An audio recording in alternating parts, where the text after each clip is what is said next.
Hi guys, hope you're all well. Welcome back to the channel. My name's Simon, and this week I'm going to talk about the true cost of running an electric car or an EV over the course of 18,000 miles.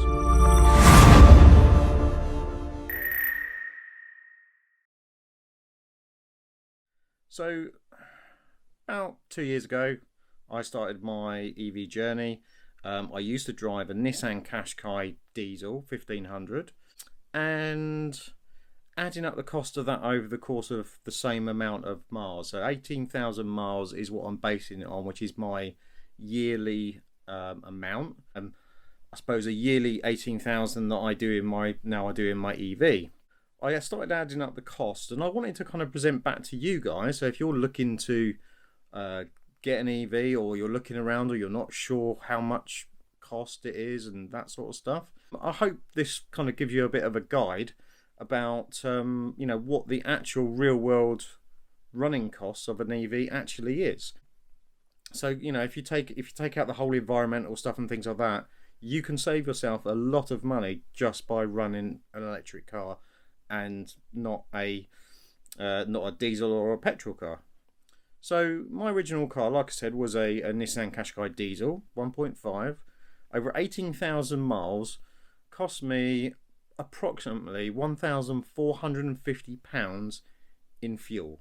Now this is approximately 243 gallons, or 1,105 litres of fuel, and that's quite a substantial amount of money, and it's probably reasonably average for an average size car. I think my Qashqai was a 2014 diesel, so it's not old, but it's not new. On top of that, you had road tax, which was about £145 a year, and the maintenance costs. So pretty much every service it went through, it needed something doing, because the sheer amount of moving parts on a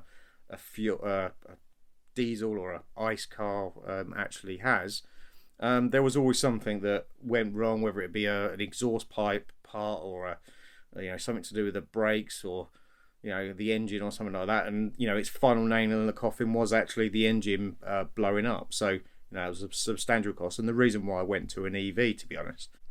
So then I started comparing what I pay now, and over the same amount of time, so over a year, 18,000 miles, I now drive a BMW i3, which is a 33 kilowatt hour 2017 fully electric car. So this hasn't got the range extender, it's fully electric. And over 18,000 miles, I have actually spent £480 on electric.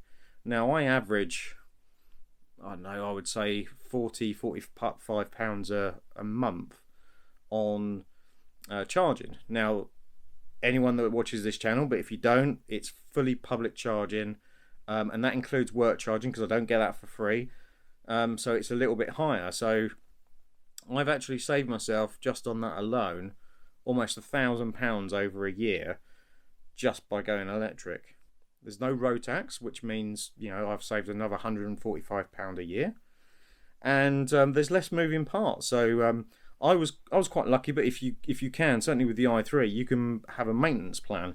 So when I got my car, it came with a 3-year maintenance plan, and what that means is, for equivalent of about £400 or £500, you get 3 years worth of servicing and all the stuff that's included. Now obviously you don't get brakes or tyres, that's normal wear and tear like any other car, but you get everything else. So my first service last year was free.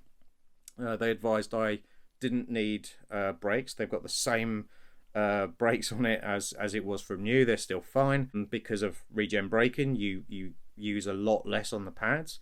And I changed my tyres, and there's a standard cost for those, so I'm not going to really include those, but you get the idea.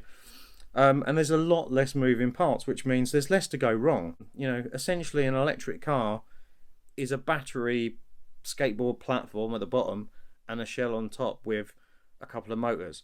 It's not like an ICE car where you've got all the various moving mechanical parts and heated parts of the engine that could go wrong, spark plugs, oil, all that sort of horrible stuff. So the sheer amount of cost that you can save on that is immense. And I didn't really, I suppose, fully appreciate that until recently when I started looking at this. So, you know, if you think, you know, over the course of, I've probably got this car for, say, 4 years. Over the course of 4 years, if I had my cash car, amongst other additional costs for like it going wrong and things like that, I would have been paying, even in petrol alone, close to about £6,000. And in the equivalent EV car, you know, over 4 years, I'm looking at it now, it's less than £2,000. So that's a massive saving. Now, with me, I pay my car monthly, so some of that has balanced out because of like the loan I took out for my car.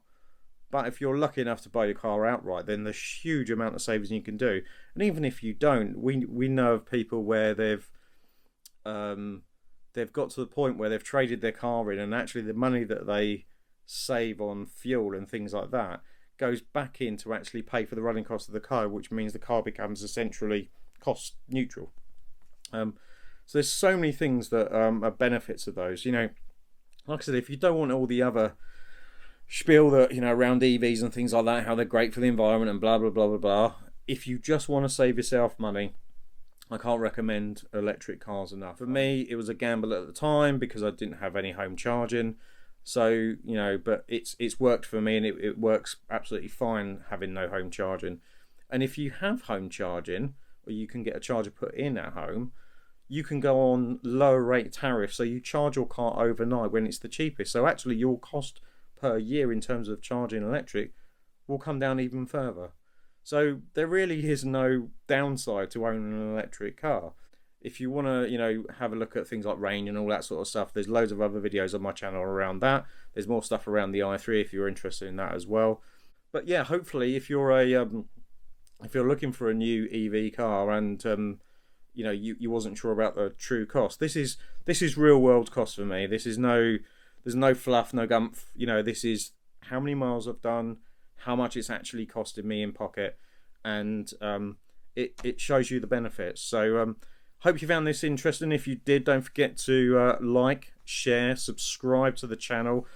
Click the little bell icon if you want to see more videos like this and be notified. And until next time, thanks very much for watching. Bye bye.